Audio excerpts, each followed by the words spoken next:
I'm going to introduce Sue Stringer, who is the Director of Agritourism and with the Kansas Agritourism and Kansas Byways Manager with the Kansas Department of Wildlife, Parks and Tourism. And Sue, would you please lead us through how we can grow agritourism in Kansas? Certainly. Thank you, Nancy. I appreciate having this opportunity to talk to some that are familiar with agritourism and some that maybe are not familiar with the program that we have in the state. Just starting with the first slide, you can see that the variety of agritourism in Kansas is huge. We have farm-to-table dinners, Hedricks, which several might be familiar with, have an exotic petting zoo as well as a bed and breakfast. Flying W out at Cedar Point, they do a lot of horse rides. People have hiking trails, vineyards and wineries, hunting and shooting lodges, such as Claythorne, or Christmas tree farms, or just farm experiences. So the variety of agritourism businesses, like I said, is huge across the state. The Agritourism Promotion Act was signed into law in 2004 by the Kansas legislature. There was a lot of people that were operating in agritourism businesses across the state, and they felt like they needed some sort of protection for inviting visitors to their farm and giving them that authentic Kansas agritourism experience, agriculture experience. So they lobbied with the legislature to get the Promotion Act signed into law in 2004. Ron, you might have been a part of that. I don't know. Were you not? Chris followed it more closely than I did, but yeah, very positive step. Yeah, I know that Walter's Pumpkin Patch down at Burns, and then Boot Scootin' Barn at that time now is Fulton Valley Ranch. They were Fulton Valley Farm. They were very instrumental in getting it passed, as well as Farm Bureau. Yes. So they have always been supportive of the agritourism program in Kansas. So with that law, it was to encourage the growth of the agritourism, rural communities, the industry within the state. And so the experiences vary greatly. As I already said, we have alpaca farms. At the bottom is Schwinn, the Schwinn Wedding Barn. Started out as Schwinn Produce up in Leavenworth. And they got a grant, I believe, from Commerce to build this authentic looking old style barn. And they host weddings in their barn. Weddings in Kansas has become a huge industry. If you think about restoration of an old barn or just have a nice prairie hillside, and people will rent and pay for these facilities. The average wedding in Kansas for use on a farm, the rental is between $5,000 to $7,000. And so if you have a venue, it makes a very nice way to diversify your agriculture operation. You'd be surprised at the number of people who have never experienced a ride in a combine. Those of us who have grown up as Kansas farmers, and I'm a Southeast Kansas girl, kind of Southeast, Northeast Kansas, grew up in Franklin County. You know, it was nothing for my folks to put all 5 of us kids out in the bean field that you could see from the road to make sure that it was clean of cockleburrs or whatever else might be in those rows. That's what farm kids grew up doing. And being in a combine, taking the grain to the elevator was just a normal experience for us. But I married a guy from St. Louis, and I found out how different our worlds were when we were traveling together, and I made mention of how good the bean crop looked as we were passing a bean field. And he said, "How do you know that's beans?" And I kind of looked at him and I said, "How do you not know that that's beans?" And just was very surprised. So I've been educating him over the years as what the different crops are, what the different headers are on combines. I still have not gotten him in a combine. It seems like we're always at work when the neighbors harvest, so I still haven't gotten him into a combine to experience that. Cattle drives, burning the Flint Hills, and when most people think of agritourism, they always go to the fall festivals, and what we just kind of got over with our fall festivals are the pumpkin patches in the state. And if any of you guys have questions as I go through this, please, Nancy, I don't know whether you'd rather wait till the end or please let me know and I can stop and we can address that. Either way is fine, and I'll try to monitor the chat group too if anybody wants to use the chat group. Okay. Now, I will tell you that I have everyone muted, so I'm sorry for those of you on the phone. You'll have to wait till the end. Okay. I'll just go ahead and mention them starting the fire here on the prairie. Working in the Kansas Tourism Office, it's not unusual for us to get telephone calls in the spring. Well, let me back up a little bit. It's not unusual for us to get telephone calls all year long to say, when are you going to burn the Flint Hills? I want to know the date so we can make arrangements to come and our family to see it. Well, there's no set date for burning the Flint Hills, as you all know. We just have to tell them that it's going to be in April or May is usually when the fires go. And no, I can't give you an exact date when any farmer's going to be burning his Flint Hills. The condition, or the prairie, the conditions have to be exactly right. So we just say April, May, you're probably going to see them burning. Flying W Ranch does a prairie burn and usually has full bookings for those weekends and charge to have people come out and help them set their prairie on fire. And let me see if I can get it going. Uh-oh. Let me see, what did we do here?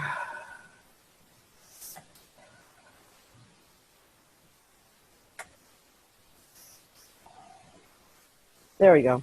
There we go. Just have pictures of some of the outdoor recreation that are opportunities with agritourism. And some of you might wonder how Arnold's Greenhouse falls into this. Arnold's Greenhouse is mostly retail. It's down around Leroy, Kansas.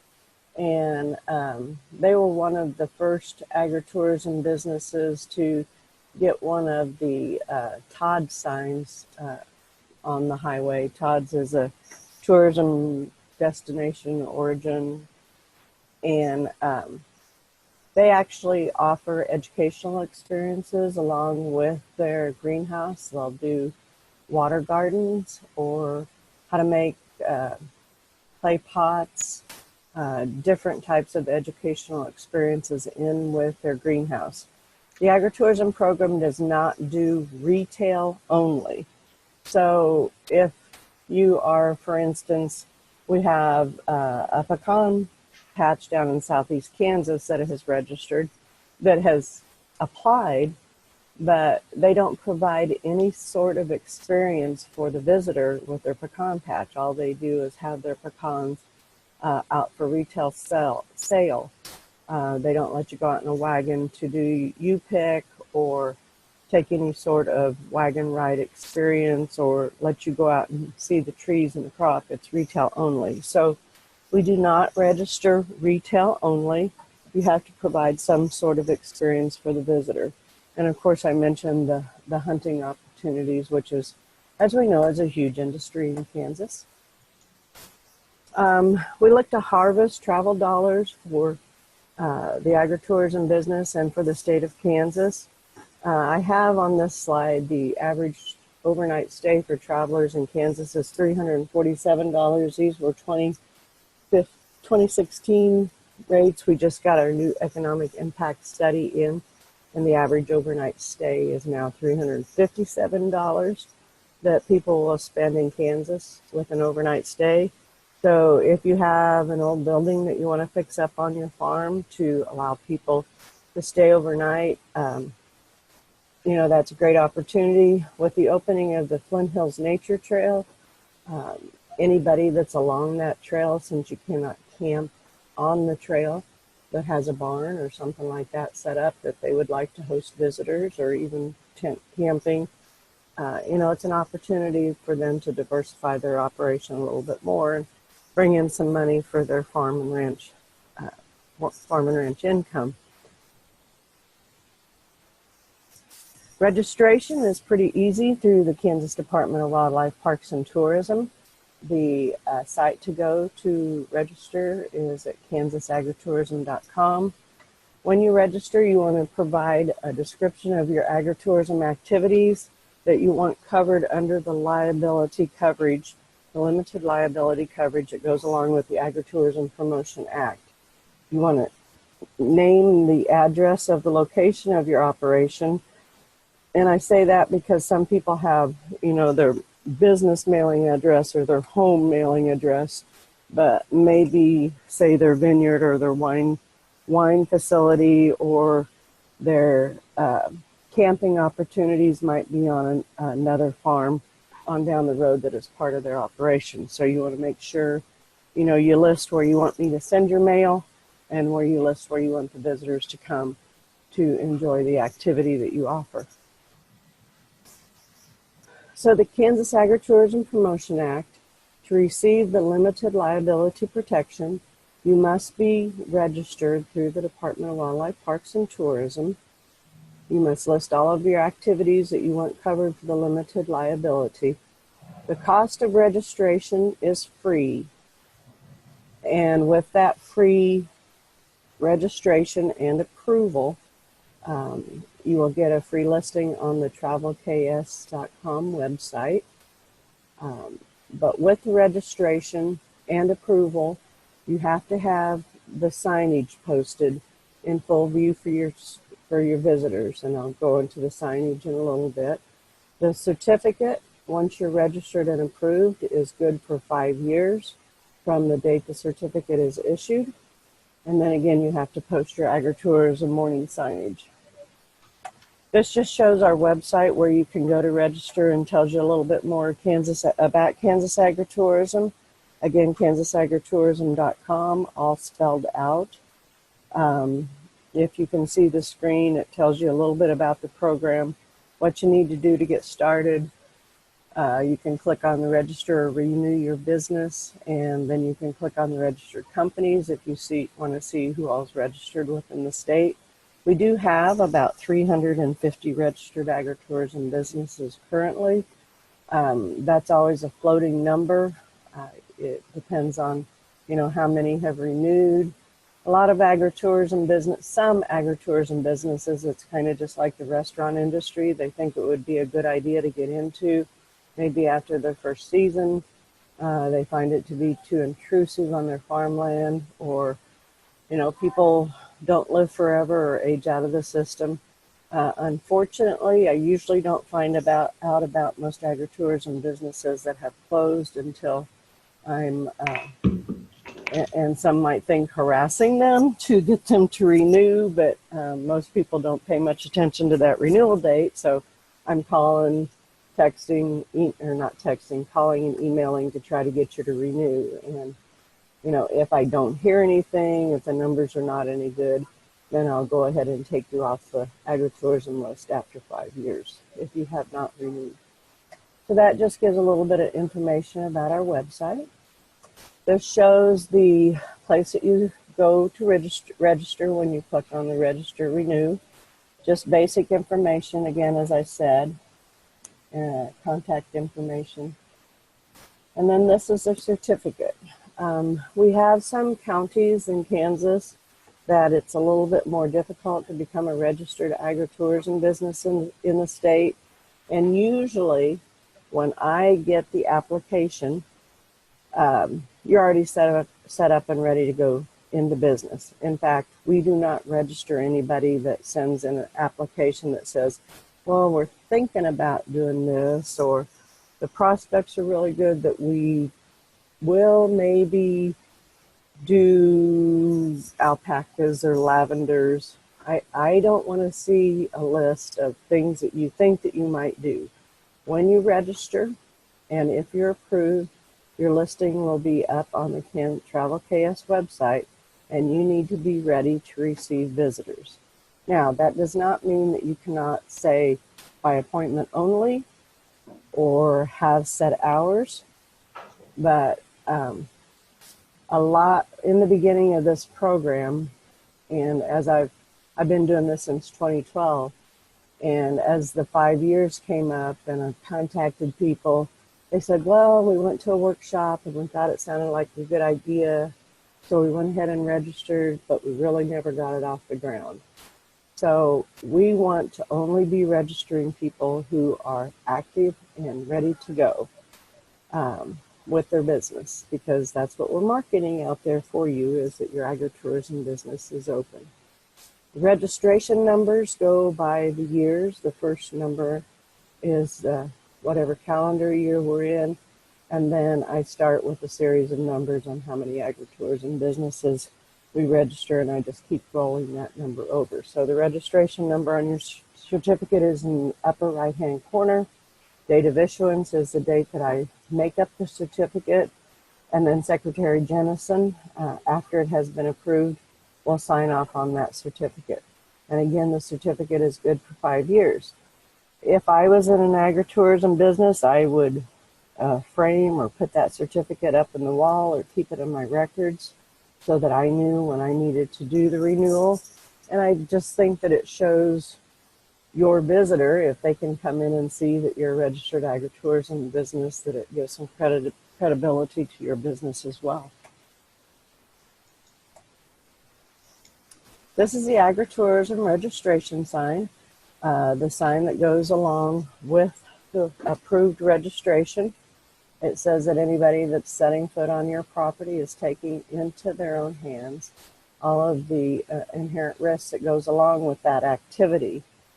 Now, that doesn't mean that you as the farmer shouldn't take care of anything that you know that might be potential risks. If you have an electric fence, you know a 3-year-old visiting your place and you say that's an electric fence. I say a 3-year-old. A 3-year-old, a 13-year-old, a 30-year-old that has never been to a farm wants to test that electric fence. So maybe it's best not to have any electric fences operating where visitors would get to. If you have like an uncovered well, make sure that you have that well filled in. The limited liability signage may be purchased through the Kansas Horse Council for $40. There are some signs available at a couple of farm supply stores across the state, but you want to make sure when you get your agritourism registration and your warning sign that you get the agritourism sign. There is also another sign out there that is for livestock, and the Kansas Horse Council carries both signs. So if you call them or if you go online to order that sign, make sure you get the agritourism sign. And I know from experience that there has been people that have gotten the wrong sign. Justine at the Kansas Horse Council has been very good about exchanging the signs if you get the wrong sign. But again, make sure you get the agritourism warning signage. Now, you can get your own made, but it has to meet the specifications of the Kansas statutes. Black letters on white background. They have to be a certain height and size. And then this sign has to be posted in full view for your visitors to see. Some folks have one sign, some folks have multiple signs up on their property. If you're doing like a hunting business and you have different places where you drop people off to take them into the timber, it probably isn't a bad idea to have that sign up at those places if you don't have one central location where you bring them all to where they would see the warning sign. Sue, a question. You just mentioned the multiple sites there. When you're registering and listing your sites, if you had a hunting place, do you need to list every place you have leased to hunt, or just where your main operation is? I would be sure to list your main operation. Some people probably are hesitant to list the addresses of all of their operations in case somebody says, oh, maybe that's a place I can go to hunt, and you're not guiding them there. You can list it in your liability protection, which I think would be good, that you would list all of those addresses, but we would put only the main location up on our website. So in my opinion, I think it would be good to list the addresses of all of the locations so that you would be certain that they would be covered. You know, attorneys will go after anything that they can if there is a lawsuit. And why I'm mentioning that, the Agritourism Registration and the Promotion Act does not mean that you will not get sued. Anybody can sue anybody. But by Kansas law, the law is put into place that so that people will have that protection. Usually judges will go along with whatever the law is and protect you so you don't lose a farm over an agritourism lawsuit. So they would throw it out. But most times your insurance companies will get involved, and you want to make sure that your insurance company does know if someone, files suit against you. A lot of insurance companies, some insurance companies would say that the Agritourism Promotion Act is not worth any more than the paper that it's written on. But you have to remember that an insurance company is in the business to sell insurance. And a lot of times those insurance companies might settle out of court before anything would go to a judge. I have had agritourism businesses that once somebody called and said, I'm going to sue you, they send them the statutes, the warning sign, and say, you can sue me, but I'm protected by the Kansas Agritourism Promotion Act. And they've heard no more from them. Some people will go ahead and pursue it, and I know that insurance companies have settled out of court.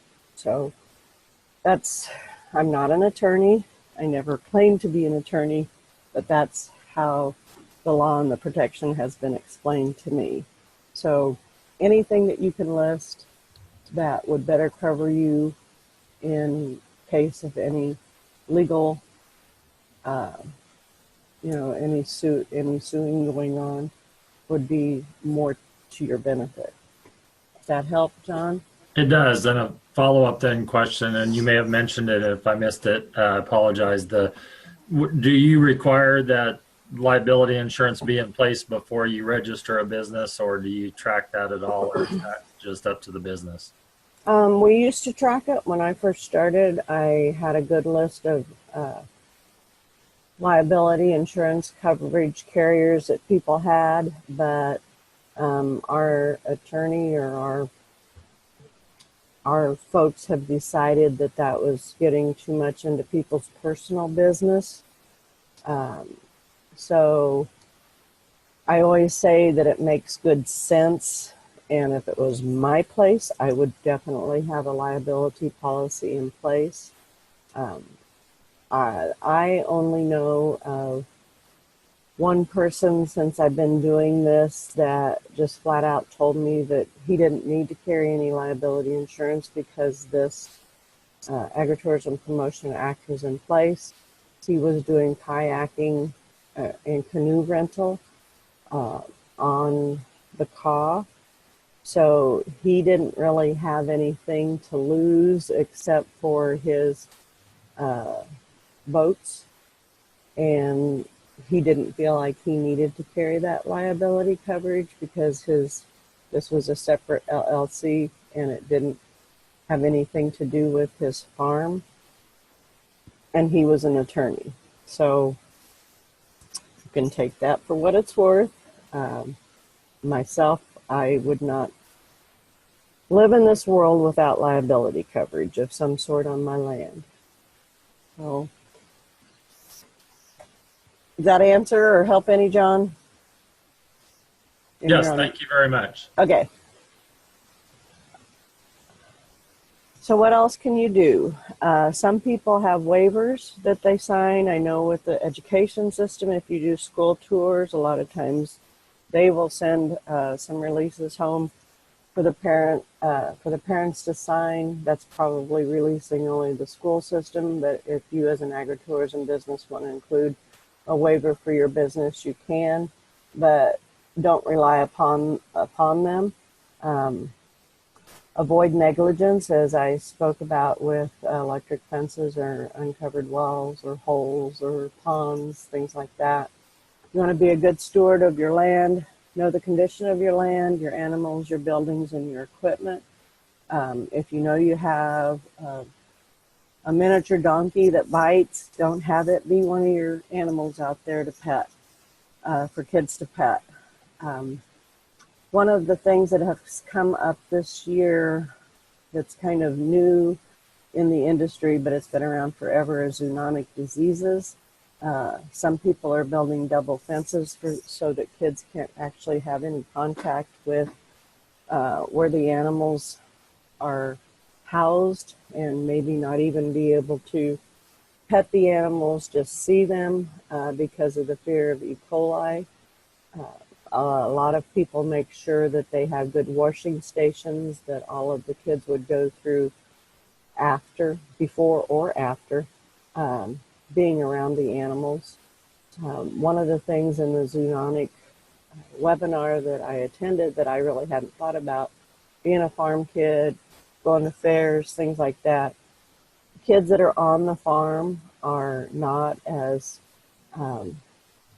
apt to get any type of E. coli disease because they have been accustomed to the livestock poop, and the kids that are in the city maybe have not been. So when you have a city kid walk through a fair barn or walk through your animals, and they maybe pick up some animal poop on their shoes, and anybody knows a toddler, the first thing that the parents are going to do is throw them in the car seat when they get back in the car, and then the kid's going to probably take off their shoes, and when they take off their shoes, then their hand goes to their mouth, and there's the opportunity for E. coli. So if you have some kind of good washing station, actually we went to a blackberry farm earlier this year up north around Seneca or Sabetha, and they had a washing station that was as simple as one of the orange coolers.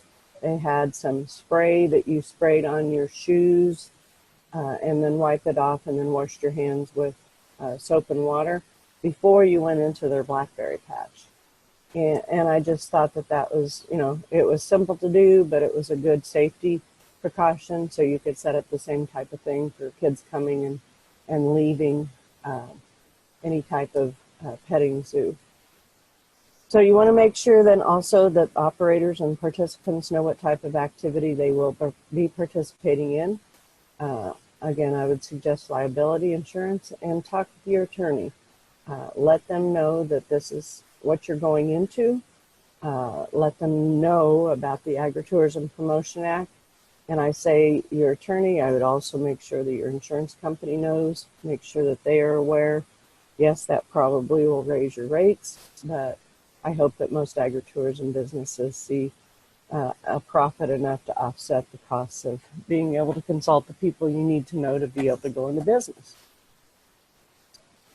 So I talked about a listing on our Travel KS website. This is where we put all of the agritourism businesses. And when you submit your agritourism registration, though the form does not have a good place to submit your images, I will do my best to find images of your farm or ask you to send me some if you don't have a Facebook page or website where I can pull some off, so that we can have a picture, your logo, whatever, up with your listing. So this just shows what an agritourism business listing will look like once you are registered. Along with the registration, I ask for you to give a description that will draw people to your place. So the Red Rock Guest Ranch, we have some images on our website of the ranch, and they also have some animals and petting zoo, so you can click through multiple pictures. Your 30-second elevator speech or description that will draw people here is what I want you to do. And You'll have your name of your business, telephone number, and the address. If you have a website, you have social media pages, we'll want to put all of those in so people can look at all of the social media that you have available and see what other people are saying about you. And then the listing will also come up with the Google map so people can see how to get there. So the listing is free, good marketing tool.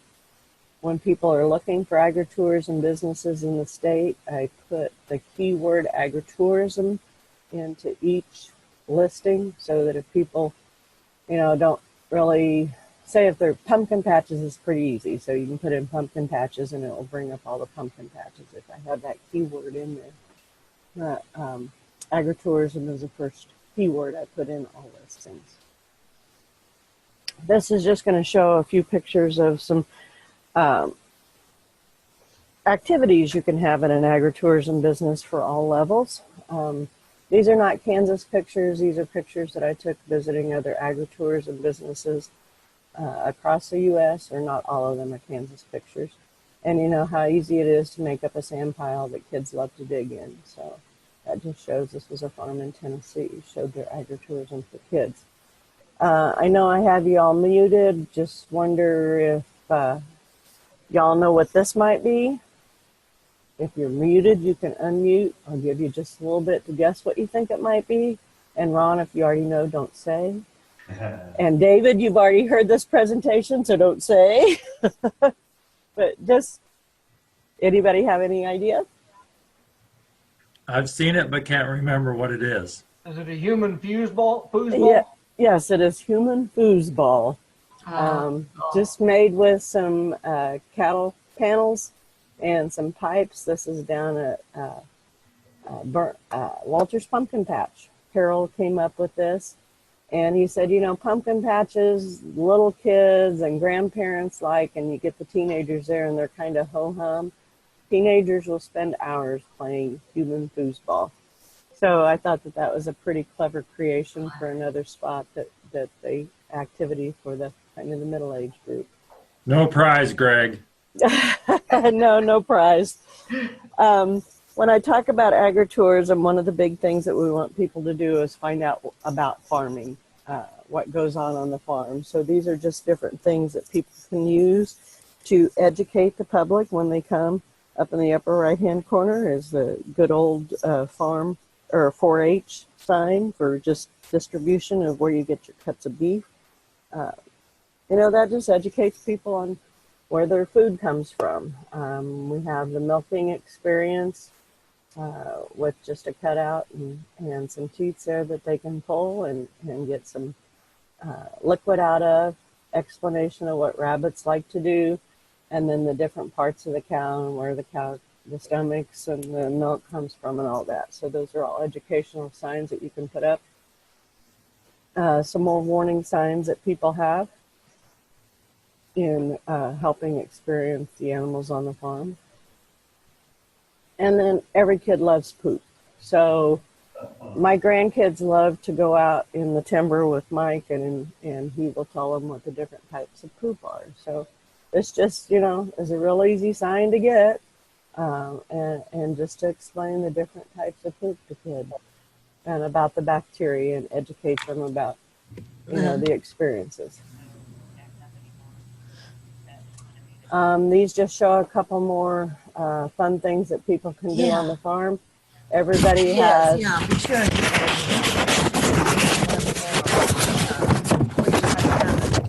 Just a second. And Craig would too. Nancy, I don't know whether you can mute her or not. For some reason, there's one caller I cannot mute. Okay, that's fine. That's fine. Yeah, that'd be good. So we have the tires, and then the slides are made out of the liners from a semi-truck. I was watching a video last night on the NAFTA website, and Yeah. it looks like when these Yeah, that'd be great. water slides have a little bit of rain, they go a lot faster. Yeah, so keep me just posted. be cautious of those. I see. While Antonio Suave was in Brownback's cabinet, friends profited at taxpayer. Oh, Okay, I think we better. Oh boy, I will.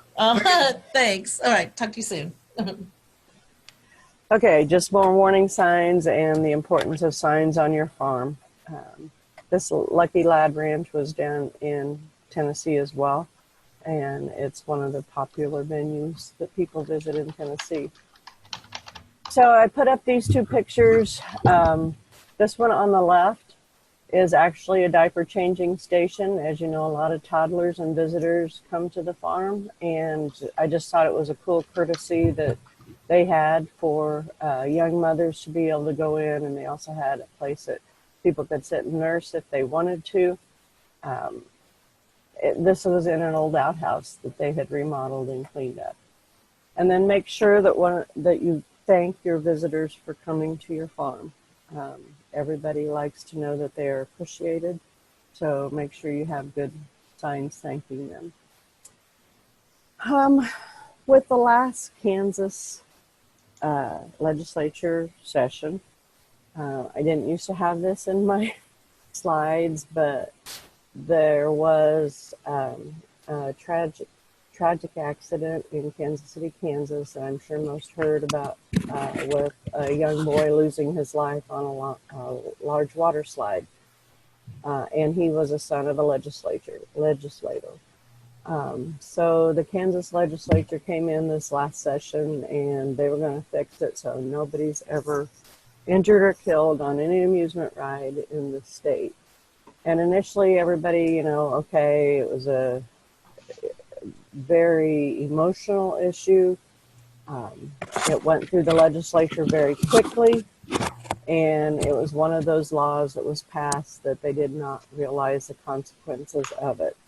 The consequences of it is it impacted all agritourism businesses that have any sort of amusement rides, what they consider amusement rides, with anything mechanical, electrical, on their farm. So a hayrack ride, just a hayrack ride to take people on a hayrack ride, falls under the Kansas amusement ride law. And most agritourism venues have some sort of hayrack ride. Now, if that hayrack ride is taking visitors to your orchard to pick apples, it's not considered an amusement ride. But if that same tractor and wagon is used for just a hayrack ride, to take people around your farm, to just take them past your venue and to have the fun of the hayrack ride, then it falls under the amusement ride law. As does any bouncy houses, jumping pillows, just about any type of operation that is electrical or mechanical on a farm. The legislation said that you have to register all of your rides that are amusement rides. You have to pay a fee for registration. Then you have to pay for each operation besides, and you have to get an inspector. When the law was passed, there were no inspectors to be found in the state of Kansas that inspect amusement ride laws at the level that the legislation required. So it has been a very costly law for a lot of agritourism businesses to comply with. I have a feeling that a lot of them kind of just didn't. They should have been aware if they're one of our registered agritourism businesses, but I think that probably some just thought, okay, nobody's going to come out and check me this year. We hope to see this law cleaned up in the next legislative session so that it doesn't impact Kansas so heavily. We have a lot of county fairs that have their own carnivals that had to get everything registered quickly. The law it was signed off by the governor in April, and much to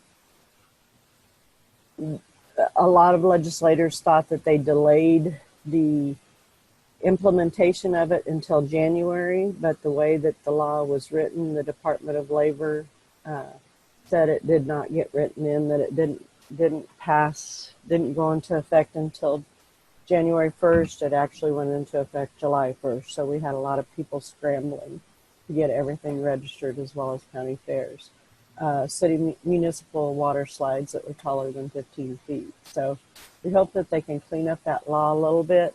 If you do have questions about whether you have a amusement ride that should be being covered, and we're kind of the end of the season now with going into winter, but I would be sure to reach out to the Kansas Department of Labor. I have the link to their website and registration for any of your amusement rides here, or give them a call.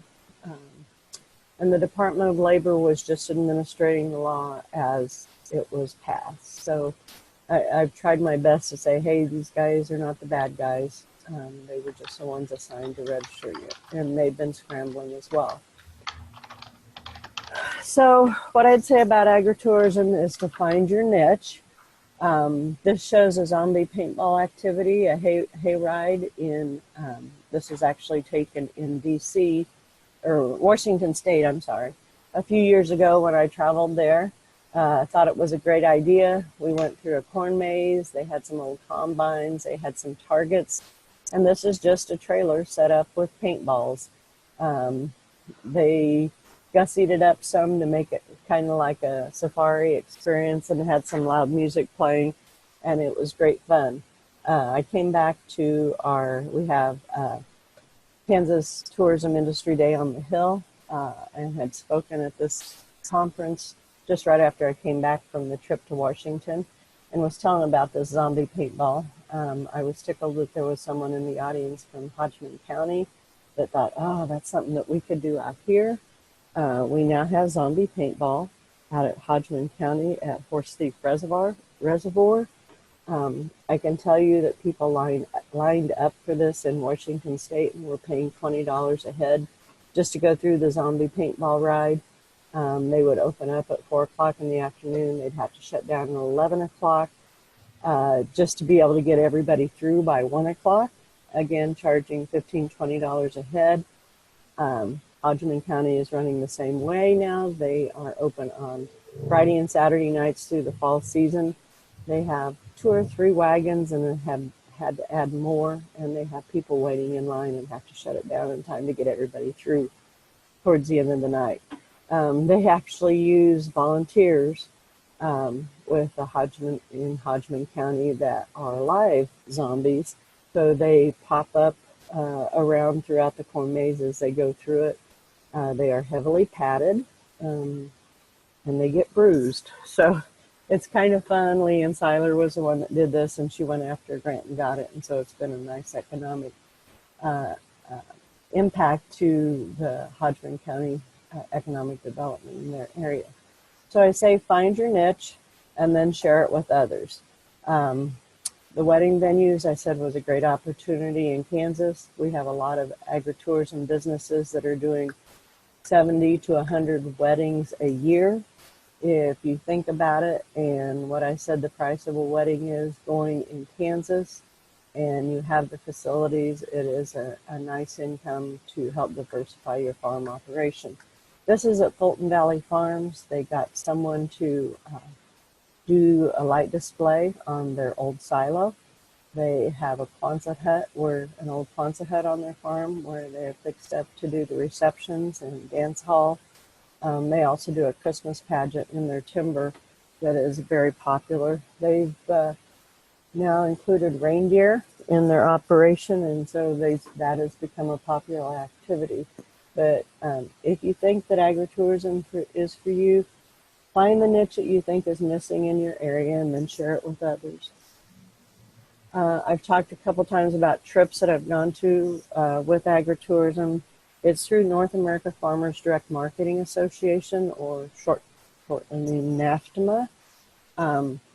A great agritourism organization to belong to. I actually was elected on the board of directors. I'll start my term in February, and these guys meet once a year, once a year for their annual conference. And at their conference, we go on bus tours for 3 days of agritourism businesses in whatever area that we are in.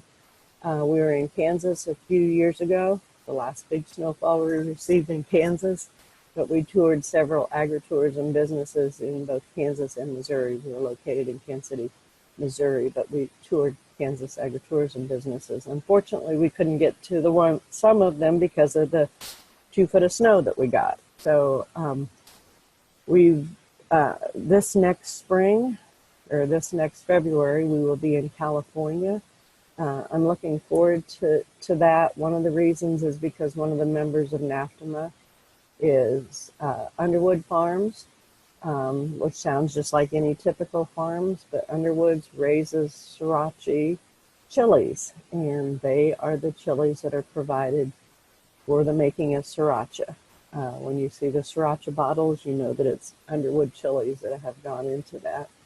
And sitting at a NAFTMA table with them, you have no idea that you're sitting across from a multimillionaire agritourism business as compared to just a small pumpkin patch in Kansas. They're great folks to work with. They will give all kinds of ideas. They have a closed Facebook page where if you have a snow cone machine and a part has broken, you can put out there, say, hey, does anybody have a snow cone machine that was built in 1980? I need this part, do you have it? And they help each other out with ideas. So great organization for agritourism businesses to belong to.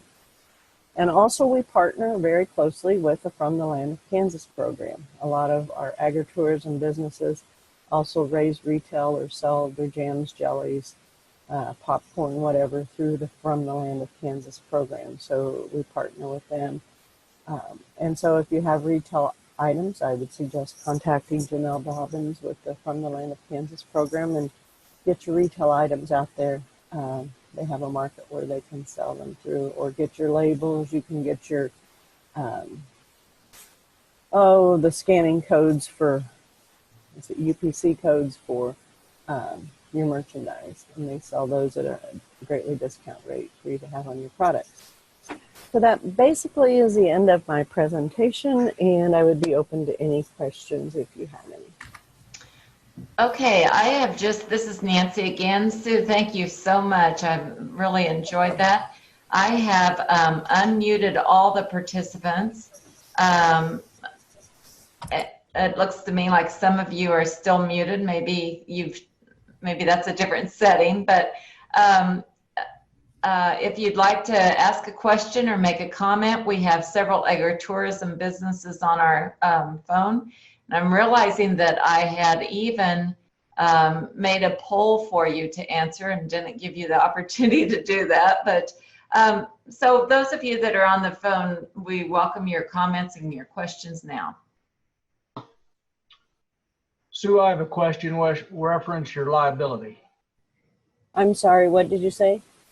I have a question reference the Liability? Okay, go ahead. I've got a horse and fancy, a draft horse and fancy carriage. If I am off-site, I'm doing a parade or a wedding or something like that, does the liability extend over to that? And I do have a pretty large liability already in place, personal liability. I do have registered carriages and horse rides already. And what I would suggest you do is to, attach that sign to the back of your carriage. Some people think the sign is scary. I see it as protection. I don't think it's scary.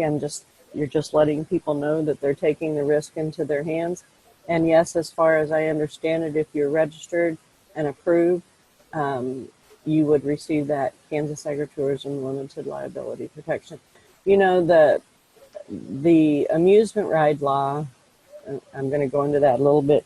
For horse and carriage rides, they don't consider with a horse-drawn ride a covered amusement ride, so you don't have to register or have your horse inspected, but you have to have a tractor inspected.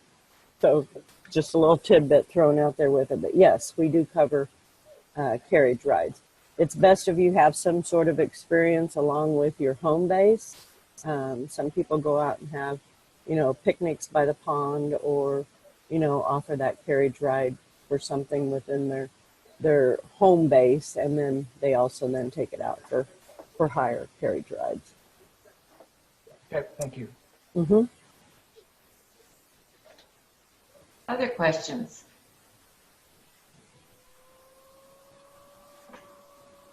This is Sue again. I might add that people don't typically think of Kansas as being a big tourism state. And with the statistics that we recently got in, the spend in Kansas is over $10 billion for tourism. Again, that includes the hunting and fishing opportunities in the state. But people are coming to Kansas for that authentic experience, and agritourism businesses are part of that total economic impact to the state. So it's things we want to promote. Agritourism businesses by law do not have to be registered, but I would question why not register and get the free marketing and get the limited liability protection. So if you know of some in your county that maybe you wonder if they're registered or not, give them a holler and send them to us. We'd like to have them on our website. Sue, this is John again, and just maybe more informational than a question. Greg, that's on the call this morning, and myself serve on our local Kansas Crossroads RC&D Council. And in the past, I don't know, 8 or 9 years ago, we did a pretty extensive agritourism workshop series here, but felt it was time to revisit that. So we're looking. We had hoped to do something in December, and Nancy has just blown up so many community vitality opportunities for me that that's been delayed into next year. But your availability to do those kinds of workshops and help us put that together, is that a possibility?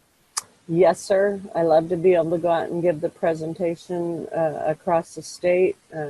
I worked with the Department of Ag over the last 2 years. They'd received a USDA grant to do some workshops on building agriculture businesses across the state. And, I have done several with them, in conjunction with them across the state, as well as the Small Business Development Center out of Washburn.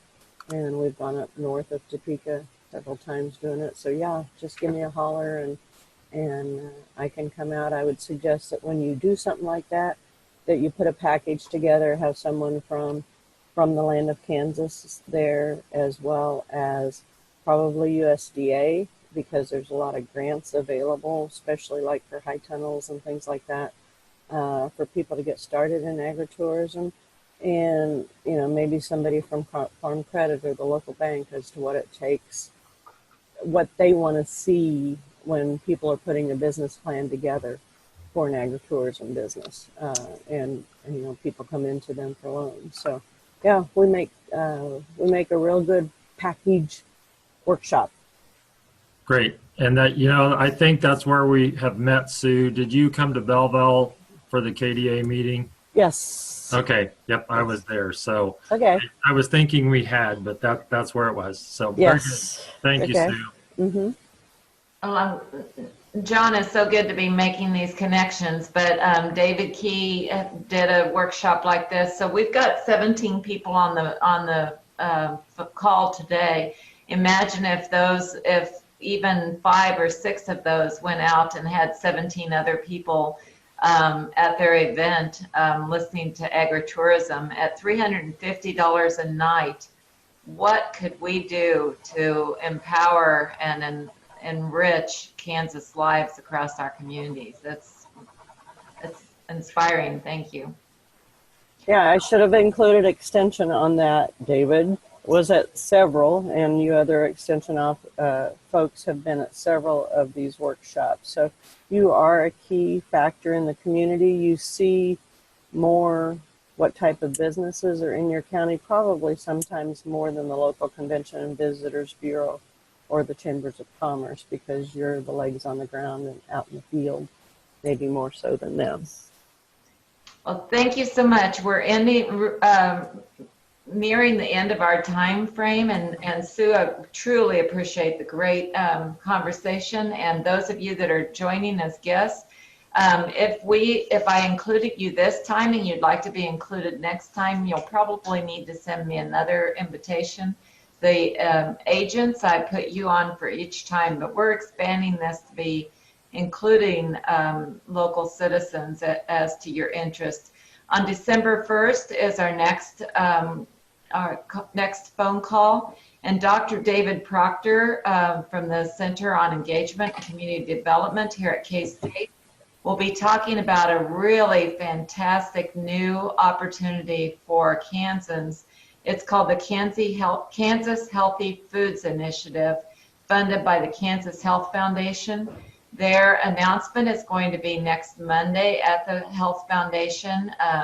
If you are welcome to attend that if you'd like to, but either way, pay attention, because they have funded more than $4 million to actually increase the support of and development of a healthy food system for Kansas. The goal is to help local grocers and investors leverage funds from the Kansas Health Foundation with other funding opportunities to sustain and create food access points in high-need areas, including rural areas. So if you'd like to be part of that call, just give me an email at mkdaniels@ksu.edu, and I will send out to all the people who are registered for this call a link to the recording from today. Thank you for joining us. Thank you, Nancy, you Nancy. shared a January call yesterday, or do you have that one lined up yet? January, we have tentatively set up to talk to the folks from K-State with the Center for Rural Enterprise Development, and they're going to talk about social media boot camp, which is going to be held. It's called New Media Markets Boot Camp, and it will be in February. So in January, at the first Friday phone call, we're going to be featuring at least one item from them and promoting then this opportunity at the end of February. Thank you, John. All right, thanks everybody. Have a great Kansas day. Thank you, Nancy. Thanks, Sue. Very good. Very helpful. Thank you. Thanks for letting me join. It was very informative.